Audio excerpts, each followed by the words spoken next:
to all of you. Today my topic is merits and demerits of government and private sectors. I'm not choosing any one of them that government is better or private. I will tell you both of them, merits and demerits of government and private sectors. So my first point is school. If we will talk about schools, I think private schools are better. Because in government schools, teachers are not coming to school on time. They will come to school late, they will just do their attendance and simply go to home. No strictness, they are so lazy and they will get their salary at time. It's not fair. And if we will talk about cleanliness, in maximum government schools, the class is groomed once in a month. But if we will talk about private schools, the PN is grooming the whole class every day morning. And teachers have to come to school at time, otherwise their salary can be deducted. They are too strict with the students, which is a very beneficial point. And in private schools, students are having the facility to sit on the desk. But in government schools, students are sitting on the mats. They are not having the facilities to sit on the desk. No facilities for online payments and many other things. My second point is hospitals. If we will talk about hospitals, I will not tell that government hospitals are better or private are better. I will tell you about both of them. So government hospitals are the hospitals funded by the government and cannot turn away patients. But on the other hand, private hospitals are privately funded and make their own rules. They can tell the patient that you cannot do your treatment because you're not having enough money. And in private hospitals, it's so easy to access. The matter is just for money. If you will pay the money, nobody will stop us from going inside of the hospital. And in private hospitals, there are no medicines provided by the government.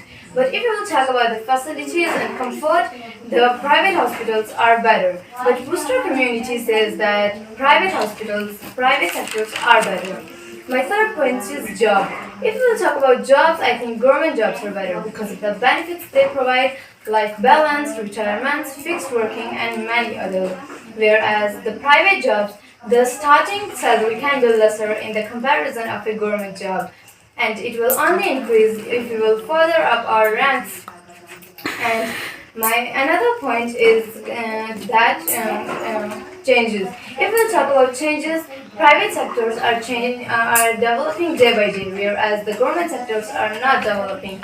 They will only develop if the public will request them a lot. Once they will change, and then they will be silent about changing. Now I will tell you a short story.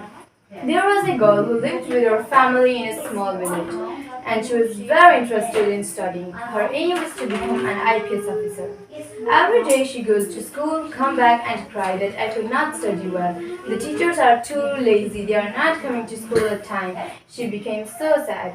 His father was too poor, so he decided that I will go home to home, I will collect money, and I will turn you into a good and well-facilitated private school. So he was going home to home and collecting money. But because of Corona, he was Corona positive. And he became, day by day, he was becoming very serious. And unfortunately, he died. And the girl became very sad. Her dream remained a dream. They became very poor. They were not having any idea to collect money for to turning her to a private school. They were too sad because the private hospitals were not helping them. They were saying that if you will pay us money, then only we will do his treatment. So they were not having enough money and he died. And now they are so sad. So this is the end of my topic. Thank you.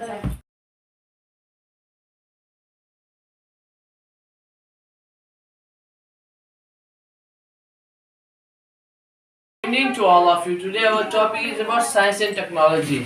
First of all, I will tell you what is science. Science is systematic knowledge gained by man from time to time through observation and experimentation. We are living in the age of science.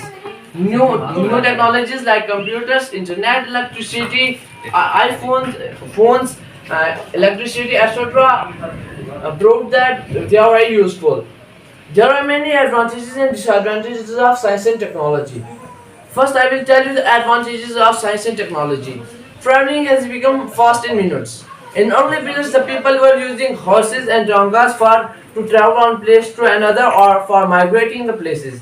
But nowadays, there are vehicles like aeroplanes, trains, bikes, cars, to travel from one place. Can easily take one car or aeroplane and easily book a ticket for to travel one place to another. Another one is communication. Communication has become fast in minutes. Means in early days the people were sending their message by the pigeons and the horses. But nowadays here are the phones. We can easily call to anyone and we can easily, if we want to see their face, we can easily do the video call. And third one is many impossible works have become possible. In before the periods, the people were using the plants and other things for the parents. But nowadays there are medicines. If anybody have any disease, they can easily go to any shop and buy the medicines for that. This is one of the impossible work that science made possible. And many difficult works have become possible. Like nowadays we are using the online classes. We are doing online classes with the help of science and technology. If there were not phones, then how we will do the online classes? And now I will tell you the disadvantages of science and technology. Terrorists are using the modern technology for their destructive works. They are easily seeing the photos and the videos of the army and they are and doing the attacks on them. And new technology like phones can bad effects on children. Like they are easily taking the phones of their parents and doing the bad things on phone. And another one is man is misusing the modern technology. Like they are hacking the others' accounts and send money to